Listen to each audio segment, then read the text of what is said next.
What's up, guys? It's Brent with Lykins Motorsports. This is Mr. Jack's 351 Cleveland block. This is going to be the foundation for our 408 Cleveland build. I've been talking about this for a little bit, and even put up a video of the pistons and the rods and checking rod bearing clearances, putting the heads together, that sort of thing. So block has been baked and tumbled and a line honed. You can see the shiny main saddles. Cylinders have been bored and honed, and the decks have been squared up. So I just picked the block up. We're going to do some prep work. Got a little bit of grinding to do, make sure our oil hole lines up with the oil hole in our oil pump. Want to put some standpipes in the lifter valley, and we're going to get our cam bearings knocked in. We're just got to do a lot of things. So while the block is up facing this direction, I always plug this hole right here. It's a perfect size for a 1/4 inch pipe plug. And if you look at the way that the block oils, so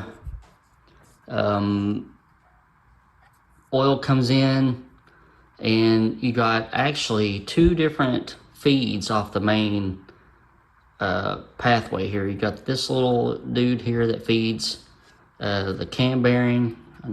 Got the hole right here where my finger is, and the main, and then we got this offshoot that goes up to the main oil gallery that runs the length of the block, that feeds the mains and the rods and lifters, and it comes right here. So we have a redundant source of oil right here, and you just don't need this big honking hole right here. So before the block is line honed, I always tap this for just a 1/4 inch pipe plug, and that goes down in there. And I do it before we do a line hone, so that if I put any burrs or anything around that hole, that the hone will take care of it. But this and that is really the only modifications we're going to do. This is a hydraulic roller engine. Not an extremely high RPM engine by any means, so you really don't need that much in terms of oil work. This block came in and it had the restrictors in the rear main. We took those out, made sure that nothing was impeding the flow of oil there. But if this were a solid roller engine or a solid flat tappet, would probably do lifter bore bushings, cut the oil to the lifters, and really you don't need much more than that. Blocks aren't bad as far as oiling as it goes. But yeah, so that's where we are, and I'm going to get the cam bearings knocked in, and then we'll keep on keeping on. Bearing of choice here is this Durabond F26. You start to memorize the numbers after a while. So F18 is small block forward, F24 is a 427 side oiler, F33 is an FE, F26 is a Cleveland, and then the aftermarket blocks get some other stuff. But we're going to be knocking in these Durabond cam bearings. It's really easy to cheat here. It tells you which bearing goes where. So if you notice, an F18 is a Windsor bearing, so a lot of these use the same bearings except for this number 1 position, and it's because the oil feed to the distributor hole is this dude right here. A little bit different than a Windsor. So first one that goes in is this guy. You can look on the outside, and there's usually part numbers on the outsides right here. I got it backwards. Focus, camera, focus. So it says F26-1, and then you should have a, you can see that one, F18-2. So those are the positions that they go in. And I usually start with the rear bearing, so we'll take this one out of the box and knock this dude in. All right, our cam bearings are in. I do not have the cam for this engine yet. Comp was out of Cleveland cores when I ordered it. I should have it the beginning of October.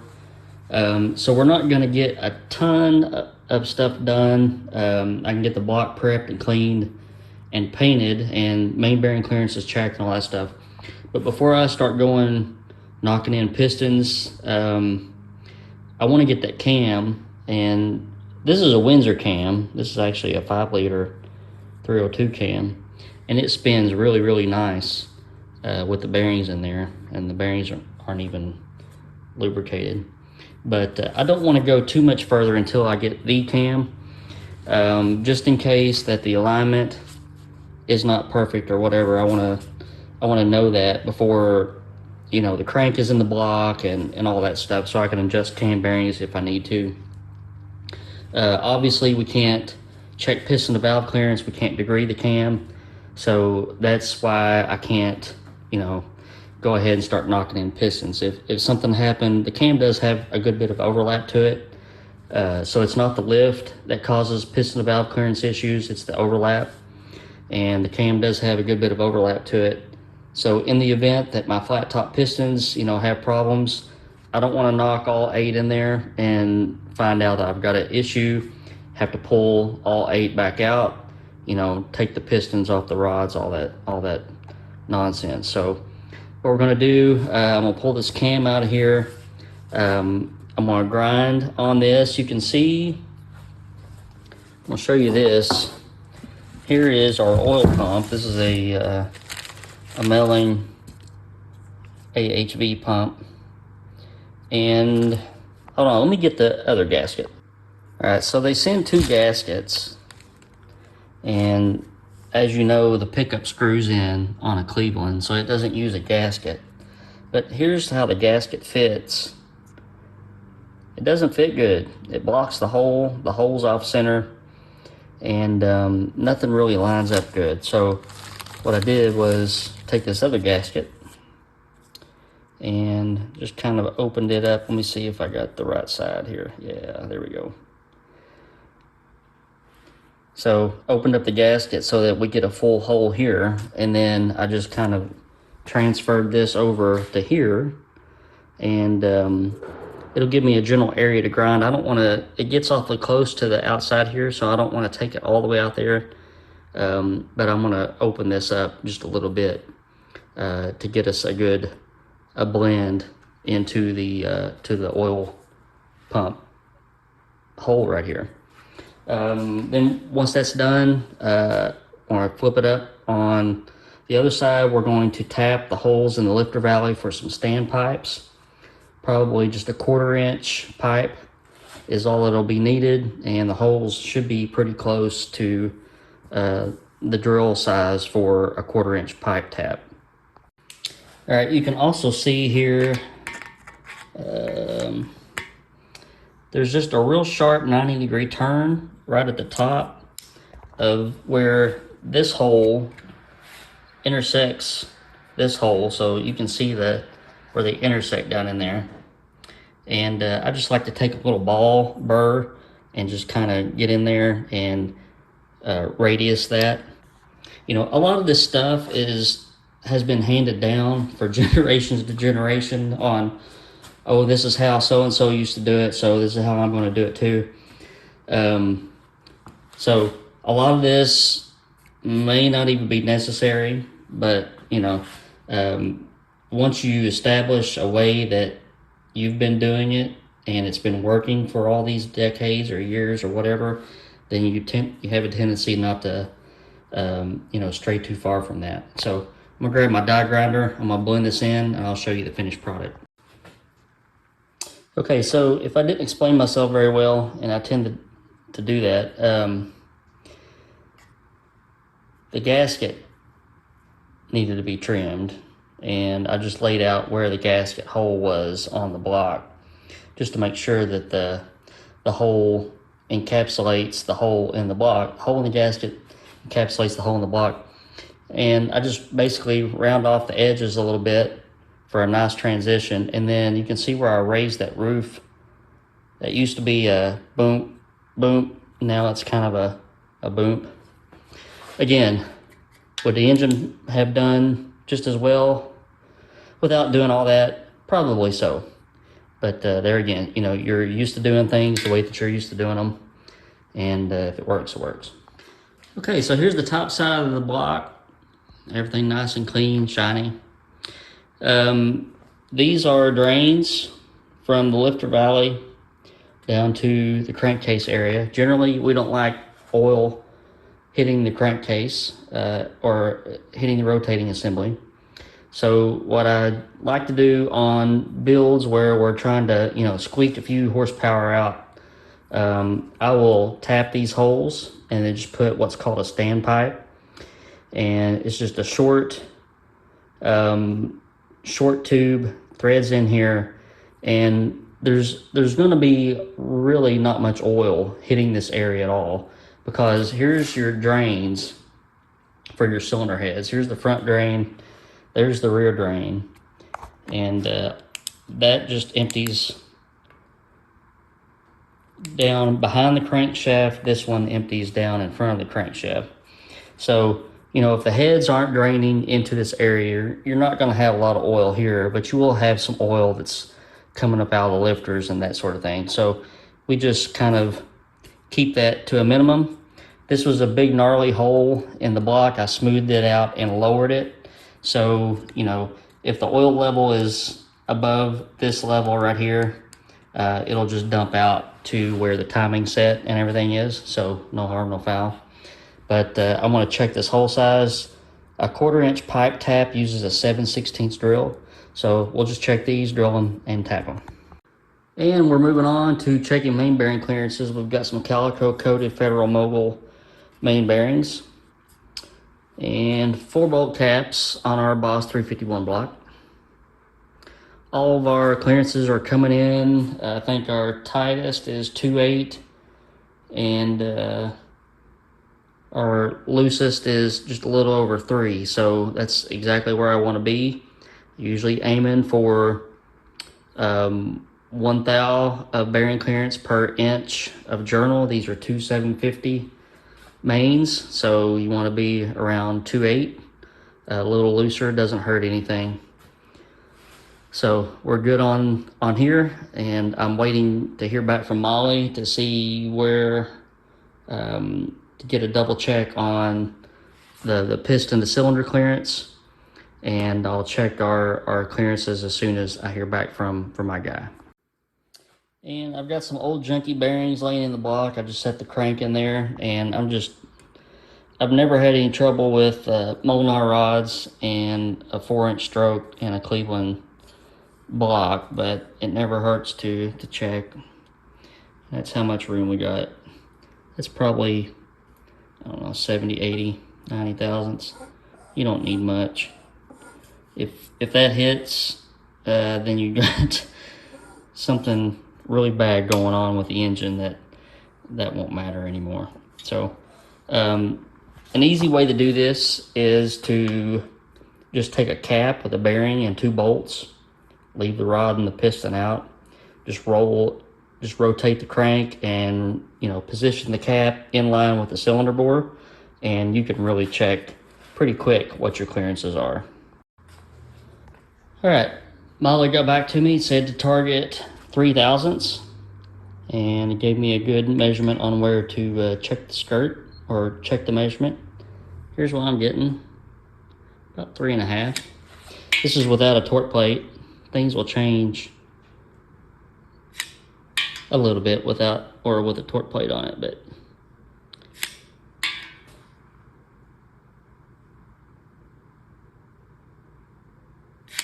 they're all looking the same. That's what I'm checking to see, to make sure that machinist didn't mess up.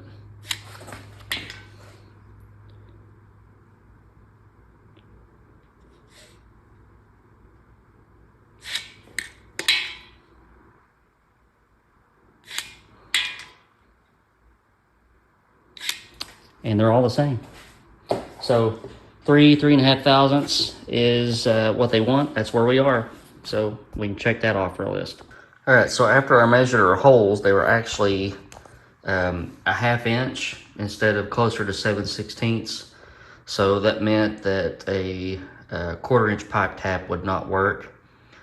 What I did was I just went ahead and drilled them out to, I think it's 37/64, which is the correct drill size for a 3/8 pipe tap. And we'll just go ahead and tap these holes. Now, these holes are probably about a quarter inch thick, so there's plenty of meat there. You don't want to just run the tap through the whole thing like you would a straight thread tap. Pipe threads are tapered, and you don't want to tap these too deep so that the fittings are sticking way down below and hit the cam or something like that. So just, go several turns, put your fitting in, make sure your fitting will go in, and like I said, you don't want it going through too thick or too far. All right, so here's what the finished product looks like. And again, this is no big, not a big deal to do, just a drill and a tap. And the hardest part is a lot of my 3/8 pipe taps, the square end doesn't allow for, usually you can chuck up like a half-inch drive extension or something in a tap handle and drive.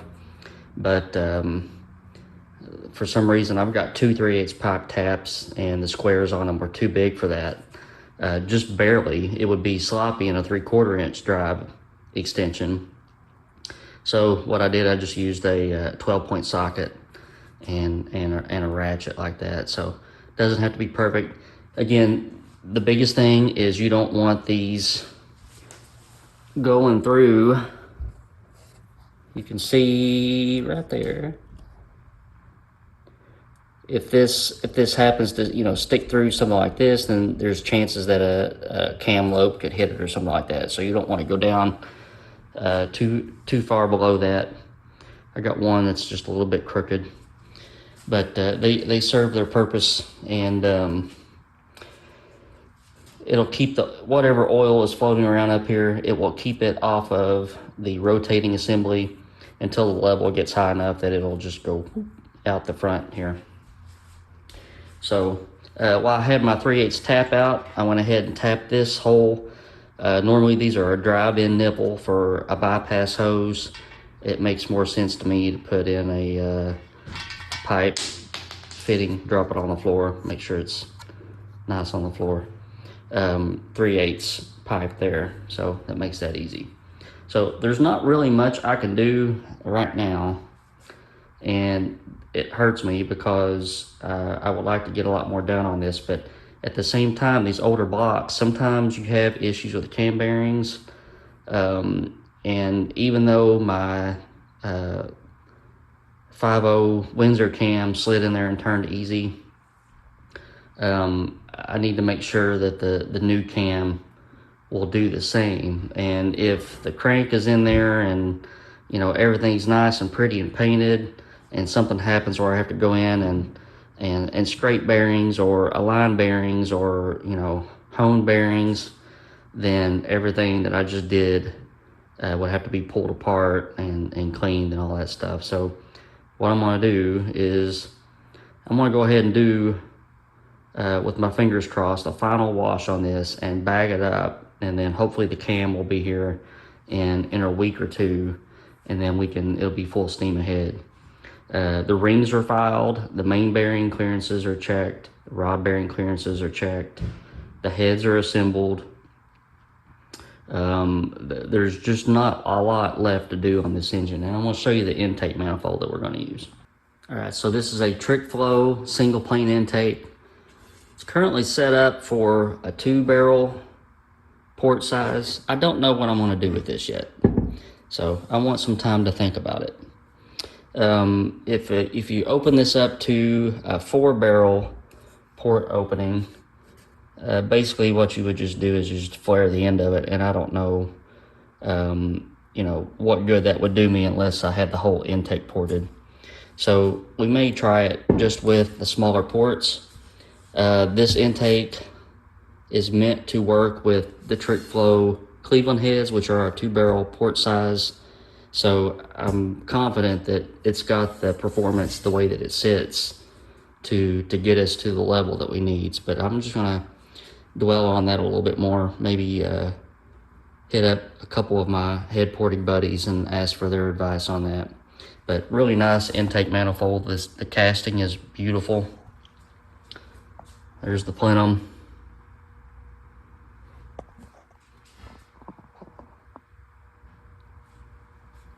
So that'll make a nice addition to our 408 Cleveland. All right, so I think I'm gonna call it a day on this one, and as soon as daylight hits, it's early in the morning here. I like to work early in the morning. I get up early, usually like between 4 and 4:30. I do my best work in the morning. I like to fly in the morning when the sun's coming up. It's just, I like the mornings. So I've got a lot done this morning, and I'm gonna call it a day. We'll wait till daylight comes out. I'm gonna wheel this thing outside, give it a really good wash, final wash, and bag it up. But thank you guys for tuning in and watching. And this is all fun stuff for me. I like the Cleveland stuff. I don't get to do too many of them. And I appreciate everybody that's been emailing and calling and texting, asking for engine build prices and availability. Guys, I'm just swamped. I'm sorry. I've probably got like 10 or 11 engines in the pipe to do. I just don't like taking more orders when I'm that far buried. And I've got like 4 that I haven't even begun machine work on or anything like that. And it kind of stresses me out a little bit. So I appreciate everybody calling and asking for pricing and to get in the queue, but I just don't feel comfortable doing that right now. But hopefully I've shared something here on this video that will help you out on your own Cleveland build. Excellent engines. The hydraulic stuff is pretty straightforward, where you don't have to do anything funky on oiling or anything like that. Just kind of, detail some stuff.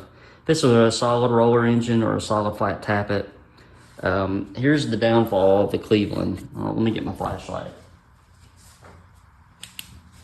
The mains share this. That's the main oil gallery that you see running left to right there, and it shares it with the lifter. I don't know why Ford did it that way. It's kind of goofy. But if you're running a solid lifter and you got lash and maybe a little extra clearance or whatever, what happens is you're just moving a ton of oil through that lifter, and around the lifter, out the top of the lifter, in lash, through the push rod, and it just kind of takes away from the oiling from the mains and the rods, especially on higher RPM stuff where you need it. So I prefer to use lifter bore bushings and just put something like an 80 thousandths hole right there to feed that lifter nice and good, and allow enough oil to feed the rocker arm and everything like that. But you really don't need much more than that. I see a lot of people running hoses and bypass hoses and restrictors, and guys, I've turned a lot of RPM with just bushings, and I didn't have any problems. The bearings always look great. So that's the way that I do it. You may have a different way. Stick with what you know, what you've had success with. All right, beginning to ramble again. Thank you guys for watching. Thanks for subscribing. Appreciate all your comments. Y'all have a good day.